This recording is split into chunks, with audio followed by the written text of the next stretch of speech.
আল্লাহর নবী বলছেন ওয়াগিনা ক্বাবলা ফাকারিকা, দেখো তুমি ভিখারি হয়ে গিয়েছ, মাল থাকতে মাল নাই, মাল থাকতে মাল নাই, একেই বলা হয় ডিজিটাল ভিখারি। এই ডিজিটাল ভিখারি হওয়ার আগে তুমি দান করো। কেন কেন কেন? মাল থাকতে মাল নাই, এই জন্য মাল যতদিন আপনার হ্যান্ডেলটা, মালের হ্যান্ডেলটা আপনার হাতে থাকবে, ততদিন মসজিদে মাদ্রাসায় দান দিয়ে পরকালের জন্য কিছু করে নেন। মাথা মনে রাখবেন, আমি যে 4 চাকাটা নিয়ে এসেছি, আমি হলাম ড্রাইভার, আমার হাতে আমার হ্যান্ডেলটা থাকবে। আমি যখন গাড়িটা স্টার্ট দিয়ে দিলাম, হ্যান্ডেলটা আমার হাতে রয়েছে। মন যাবে রতুয়া যাবে, মন যাবে হরিশ্চন্দ্রপুর আমি যাব, মন যাবে আমি মালদা যাব, মন চাইবে আমার কালিয়াচক যাব, যেখানে মন সেখানে যাব, কেননা হ্যান্ডেলটা আমার হাতেই রয়েছে।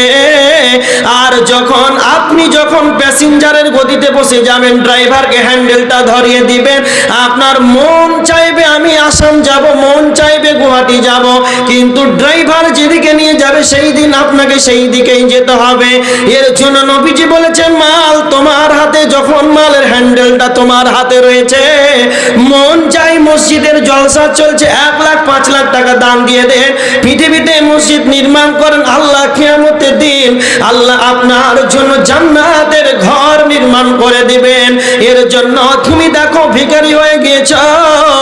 আব্দুল সাত্তার আর জামিরুল তোমার টাকার মালিক হয়ে প্রজেক্ট খুলেছে, কাজ খুলেছে, বাণিজ্য ব্যবসা চলছে, কিন্তু জামিরুলের আব্বাকে তাকে 1 টাকাও দিল না। তার জন্য নবীজি বলেছেন, ভিখারি হওয়ার আগে মাল তোমার বড় সম্পদ। এর জন্য আমার আল্লাহ সুবহানাহু ওয়া তাআলা সূরা মুনাফিকুনের 10 নম্বর আয়াতের ভিতরে আল্লাহ বলেছেন, ওয়ানফিকু মিম্মা রাযাকনাকুম মিন ক্বাবল, আল্লাহ বলেছেন আমি তোমাদেরকে যা রিজিক দিয়েছি তা থেকে তোমরা ব্যয় করো। মিম্মা রাযাকনাকুম মিন ক্বাবলি ইয়াতি আহাদাকুমুল মাউত, মৃত্যু আসার আগে, মৃত্যু আসার পূর্বেই তোমরা আল্লাহ রাস্তায় দান করো। কেননা যখন তোমাদের সময় চলে আসবে, তখন তোমরা আল্লাহকে বলবে, রব্বি লাউলা আখারতানি ইলা আজালিন করিম, আল্লাহ আমাকে কিছুক্ষণ সময় দেওয়া হোক, আমাকে কিছুক্ষণ অবকাশ দেওয়া হোক। এবার যদি আমি সময় পাই, এবার যদি আমি সময় পাই, তাহলে আমি ফাসাদাকা, আমি সাদকা করব, ওয়া কুম বিনাস সালিহিন, আল্লাহ এবার আমি সৎ কর্মশীলদের অন্তর্ভুক্ত হয়ে যাব। তার মানে আমার আল্লাহ মৃত্যুর আগে দানের কথা কেন বললেন?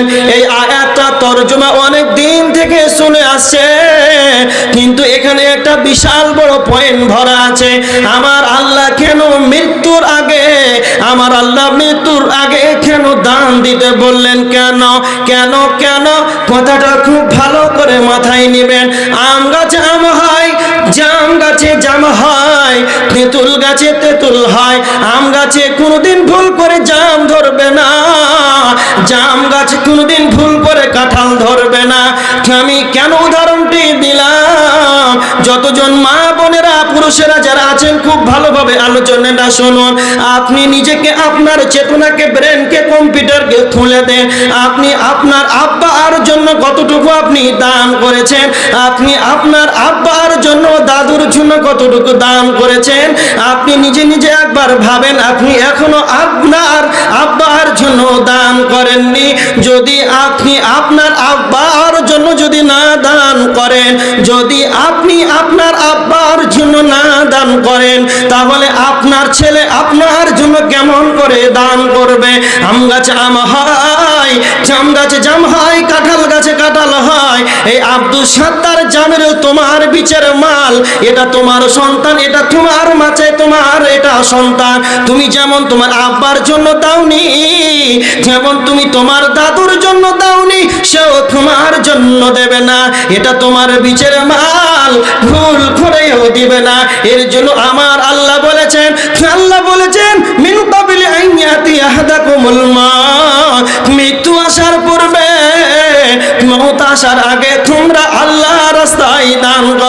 এর জন্য আমার আল্লাহ সুবহানাহু ওয়া তাআলা সূরা হাসরের 18 নম্বর আয়াতের ভিতরে আল্লাহ বলেছেন, ইয়া আইয়ুহাল্লাযীনা আমানুত্তাকুল্লাহা ওয়াল তানজুর নাফসুম মা কদ্দামাত লিগাদ।